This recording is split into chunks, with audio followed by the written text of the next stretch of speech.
গণপরিবহন হতে গরুর হাট, এক সপ্তাহের জন্য লকডাউন শিথিল করে সব চালু করার ঘোষণা দিয়েছে বাংলাদেশ। করোনা ভাইরাসের সংক্রমণ যখন বাড়ছে তখন কেন এমন সিদ্ধান্ত নিল সরকার?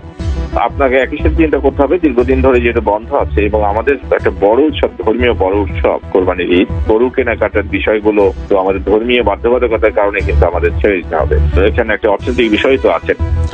লকডাউনে ক্ষতিগ্রস্ত মানুষদের জন্য আরো ৩,০০০ কোটি টাকার অর্থনৈতিক প্রণোদনা ঘোষণা করেছে বাংলাদেশ সরকার। কপিরাইট নিয়ে বিরোধে ফ্রান্সের কর্তৃপক্ষ গুগলকে রেকর্ড $৬০ কোটি জরিমানা করেছে। এসব নিয়েই আজকের প্রবাহ।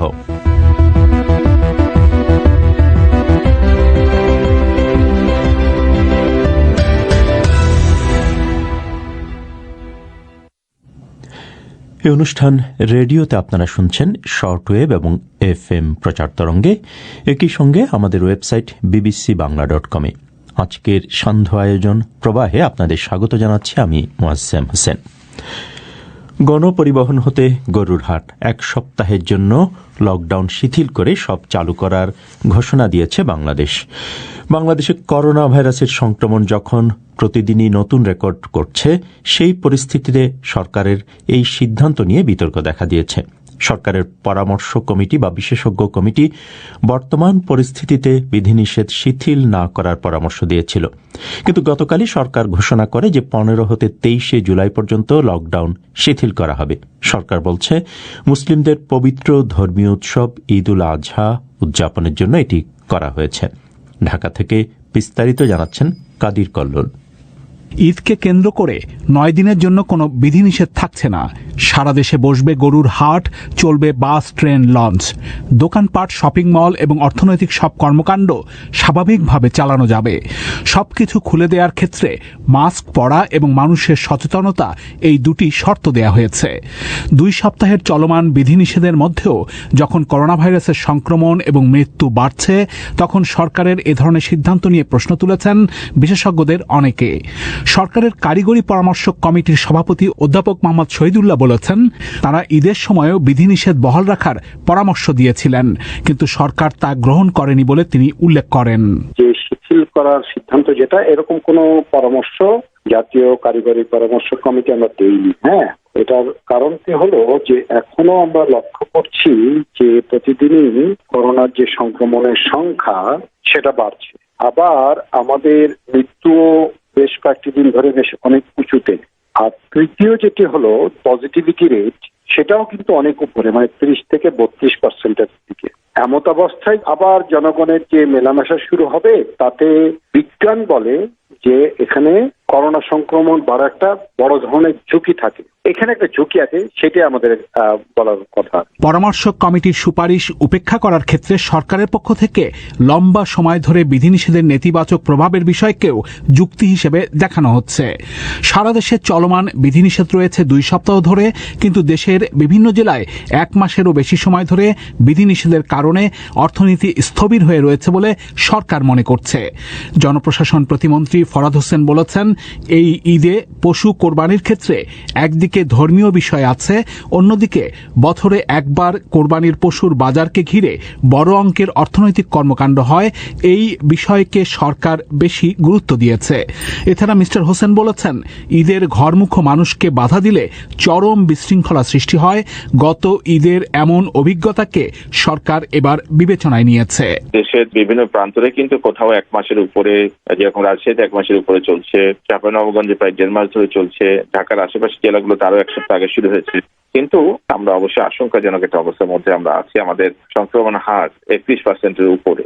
কিন্তু আপনাকে একই সাথে চিন্তা করতে হবে, দীর্ঘদিন ধরে যেটা বন্ধ আছে এবং আমাদের একটা বড় উৎসব, ধর্মীয় বড় উৎসব কোরবানির ঈদ, গরু কেনাকাটার বিষয়গুলো তো আমাদের ধর্মীয় বাধ্যবাধকতার কারণে কিন্তু আমাদের ছেড়ে দিতে হবে। তো এখানে একটা অর্থনৈতিক বিষয় তো আছে। তো এখন বাস্তবতা হচ্ছে যে বাস্তবতার নিরিখেই সিদ্ধান্ত নিতে হয়েছে। আমরা যতই চেষ্টা করি না কেন, মানুষ তখন দেখবেন যে ঈদের সময় ছোটাছুটি করছেই। তো অতএব সেটা যেন আরো স্বাস্থ্যকর ভাবে হয়, স্বাস্থ্যবিধি মেনে প্রত্যেকের সুরক্ষা মেনটেন করে এই কয়দিন করবে এবং এরপরেই আবার আমাদের এই কঠোর এতে যেতে হবে। বিশেষজ্ঞদের অনেকে আবার বলেছেন, এখনো টিকা নিয়ে সমস্যা রয়েছে এবং চিকিৎসা চিকিৎসা সেবা ইতিমধ্যেই চাপের মুখে পড়েছে, তখন বিধিনিষেধ দিয়ে দফায় দফায় তা শিথিল করা হলে সংক্রমণের গতিতে ছেদ ফেলানোর চেষ্টা দীর্ঘ হবে এবং চিকিৎসা সেবায় সংকট বাড়বে। ঢাকা বিশ্ববিদ্যালয়ের স্বাস্থ্য অর্থনীতি ইনস্টিটিউটের পরিচালক অধ্যাপক নাসরিন সুলতানা বলেছেন, এখন অন্তত মাস্ক পরা নিশ্চিত করার ব্যাপারে নজরদারি না থাকলে সংকট আরো বাড়তে পারে। জীবন এবং জীবিকা দুটোর প্রশ্ন উঠেছে, জীবন বাঁচাবো না জীবিকা।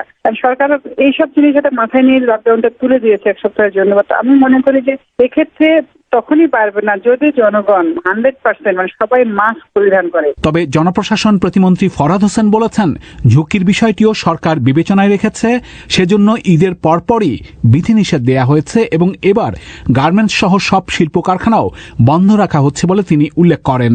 যে বিধিনিষেধের আওতায় আপনার সকল প্রকার অফিস, সরকারি বেসরকারি স্বায়ত্তশাসিত সবগুলো বন্ধ থাকবে এবং সব শিল্প কলকারখানাও বন্ধ থাকবে, গার্মেন্টসও বন্ধ থাকবে। কারণ গতবার আমরা খুলে রাখছি কিন্তু তারা কিন্তু গতবারও চলে গেছে, কারণ 10 দিনের ছুটি থাকে অনেক জায়গাতে।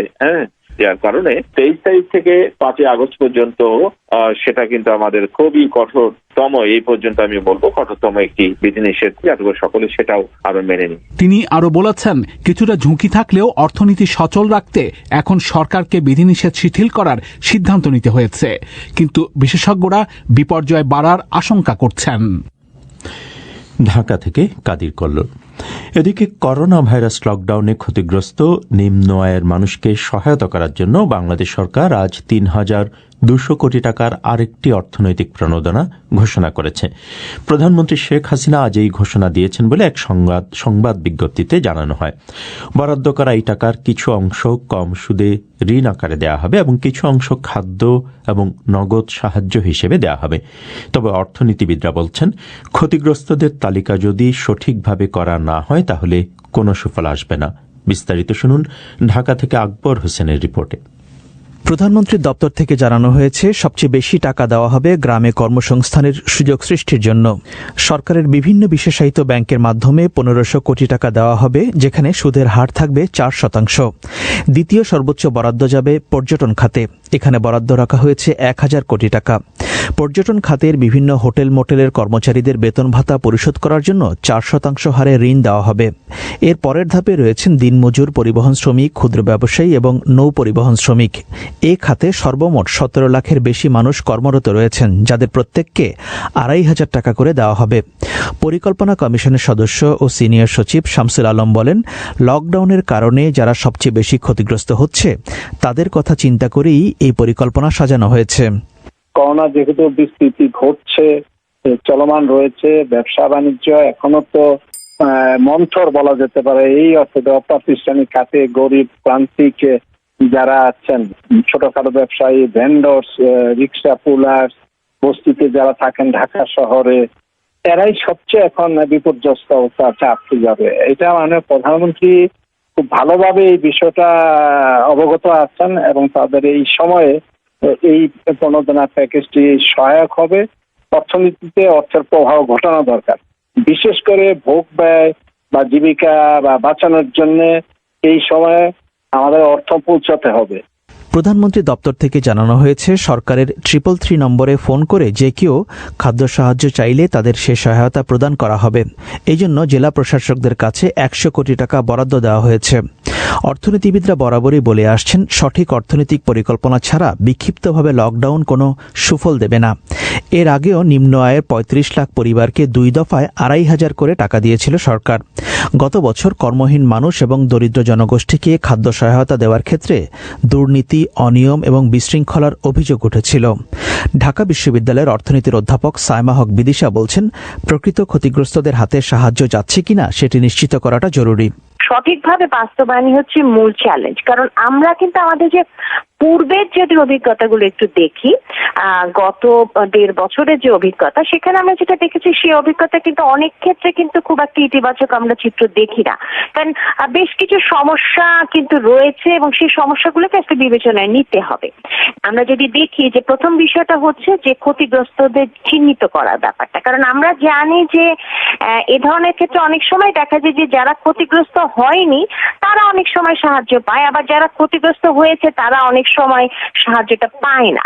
সরকারের সাথে সংশ্লিষ্টরা মনে করছেন লকডাউনের কারণে ক্ষতিগ্রস্তদের যে সহায়তা দেওয়া হচ্ছে সেটি দীর্ঘমেয়াদে বারে বারে দেওয়া সম্ভব নয়। সেজন্য অর্থনৈতিক কর্মকাণ্ড যত দ্রুত সম্ভব পুরোপুরি শুরু হওয়া দরকার। তবে বিশেষজ্ঞরা বলছেন এর একমাত্র উপায় হচ্ছে মানুষকে টিকার আওতায় আনা। অথচ সরকারি হিসেবে দেখা যাচ্ছে এখনো পর্যন্ত বাংলাদেশের মাত্র 2.5% মানুষ টিকা নিতে পেরেছেন। ঢাকা থেকে আকবর হোসেন। ফ্রান্সের কর্তৃপক্ষ বিশ্বের সবচেয়ে বড় প্রযুক্তি কোম্পানিগুলোর একটি গুগলকে কপিরাইট বা মেধাস্বত্ব আইন লঙ্ঘনের দায়ে $60 কোটি জরিমানা করেছে। এটি এ যাবৎকালের এ ধরনের সর্বোচ্চ জরিমানা। ফ্রান্সের বাজার প্রতিযোগিতা নিয়ন্ত্রণ কর্তৃপক্ষ বলছে গুগল তাদের নিউজ সাইটগুলোতে শেয়ার করা খবরের বিনিময়ে ফরাসি সংবাদ প্রতিষ্ঠানগুলোকে অর্থ দেওয়ার ব্যাপারে আলোচনায় সততার প্রমাণ দেয়নি। বিশ্বে বড় বড় প্রযুক্তি কোম্পানিগুলোর সঙ্গে সংবাদ প্রতিষ্ঠানগুলোর কপিরাইট নিয়ে দ্বন্দ্ব চলছে বহুদিন ধরে। সংবাদ প্রতিষ্ঠানগুলো গুগলের কাছ থেকে বিজ্ঞাপনী আয়ের একটা অংশ দাবি করছিল। বিস্তারিত শুনুন ফারহানা পারভিনের কাছে। ফ্রান্সের প্রায় 300 সংবাদ প্রতিষ্ঠানের সঙ্গে বিজ্ঞাপনী আয় ভাগাভাগির জন্য গুগলের আলোচনা চলছিল অনেক দিন ধরে। গুগল বিভিন্ন সংবাদ মাধ্যমের যেসব খবরের সারাংশ তাদের সার্চের ফলাফলে দেখায়, সেটির জন্য এসব প্রতিষ্ঠানকে তারা অর্থ দেবে, এটাই ছিল পরিকল্পনা। এটি ছিল ইউরোপে এ ধরনের প্রথম কোনো উদ্যোগ। ইউরোপীয় ইউনিয়ন তাদের কপিরাইট আইন আরও কড়াকড়ি করার পর গুগল এ ধরনের পদক্ষেপ নিতে বাধ্য হয়।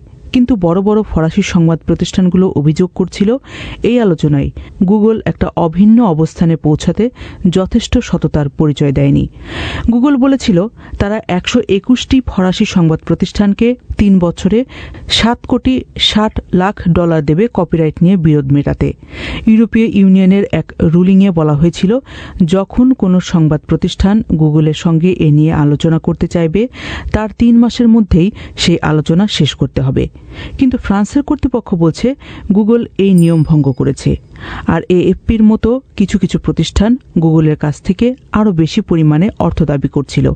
ফরাসি কর্তৃপক্ষ এই সমস্যার সমাধানে গুগলকে 2 মাস সময় বেঁধে দিয়েছে, নইলে প্রতিদিন $1 মিলিয়ন করে জরিমানা গুনতে হবে বলে হুঁশিয়ারি দিয়েছে। গুগল বলেছে ফরাসি কর্তৃপক্ষের এই সিদ্ধান্ত হতাশাজনক, তবে তারা এই রায় মেনে নেবে। ফ্রান্সের কর্তৃপক্ষের সঙ্গে গুগলের এই বিরোধকে সংবাদ মাধ্যমগুলোর আর্থিক ভবিষ্যতের জন্য খুবই গুরুত্বপূর্ণ বলে মনে করা হচ্ছে। ভবিষ্যতে আরও অনেক দেশই হয়তো গুগলকে সংবাদ মাধ্যমগুলোর সঙ্গে এ ধরনের সমঝোতায় আসতে হতে পারে। ফারহানা পারভিন। ভারতে জ্বালানি তেল অর্থাৎ পেট্রোল এবং ডিজেলের দাম আগেকার সব রেকর্ড ভেঙেছে এবং সাধারণ মানুষ এই মূল্য বৃদ্ধিতে রীতিমতো নাজেহাল। কিন্তু তারপরেও পেট্রোল বা ডিজেলের দাম কমানোর জন্য রাজপথে সেরকম কোনো রাজনৈতিক আন্দোলন কেন চোখে পড়ছে না? এ নিয়ে বিস্তারিত শুনবেন এই অনুষ্ঠানে একটু পরে। তবে তার আগে আজকের বাদবাকি বিশ্ব সংবাদ মাসুদ হাসান খানের কাছে। আফগানিস্তানে তালেবান বাহিনী তুরস্কের প্রতি আহ্বান জানিয়েছে দেশটি থেকে যুক্তরাষ্ট্র ও নেটো সৈন্য প্রত্যাহারের পর কাবুল বিমানবন্দর পাহারা দেয়া ও পরিচালনার সিদ্ধান্ত বাতিল করার জন্য। এক বিবৃতিতে তারা বলেছে তুরস্কের এই সিদ্ধান্ত বিচক্ষণ নয় এবং দুটো মুসলিম দেশের কোনোটির জন্যই মঙ্গলজনক নয়। তুর্কি প্রেসিডেন্ট এরদোয়ান যুক্তরাষ্ট্রের সঙ্গে গত সপ্তাহে স্বাক্ষরিত এই সমঝোতার কথা নিশ্চিত করেছেন। আফগান সরকার এই চুক্তিকে স্বাগত জানিয়েছে। ইরাকের একটি হাসপাতালে অগ্নিকাণ্ডের ঘটনায় 60 জনেরও বেশি মানুষ নিহত হয়েছে। তাদের কয়েকজনের জানাজা ও দাফনের কাজ চলছে। একটি অনুষ্ঠানে একই পরিবারের 6 জন সদস্যকে কবর দেওয়া হয়েছে। দক্ষিণাঞ্চলীয় নাসিরিয়া শহরের আল হুসাইন হাসপাতালের কোভিড ওয়ার্ডে এই অগ্নিকাণ্ডের ঘটনা ঘটে। বলা হচ্ছে একটি অক্সিজেনের সিলিন্ডারের বিস্ফোরণ থেকে এই আগুনের সূত্রপাত। আন্তর্জাতিক অলিম্পিক কমিটির প্রেসিডেন্ট টমাস বাখ বলেছেন এই গেমসের জন্য এ পর্যন্ত যতগুলো শহর স্বাগতিক হয়েছে তার মধ্যে টোকিওর প্রস্তুতি সবার সেরা। তিনি বলেন করোনা ভাইরাসের মতো ব্যাঘাতের মধ্যেও এটা যে সম্ভব হয়েছে তা সত্যি চমকপ্রদ।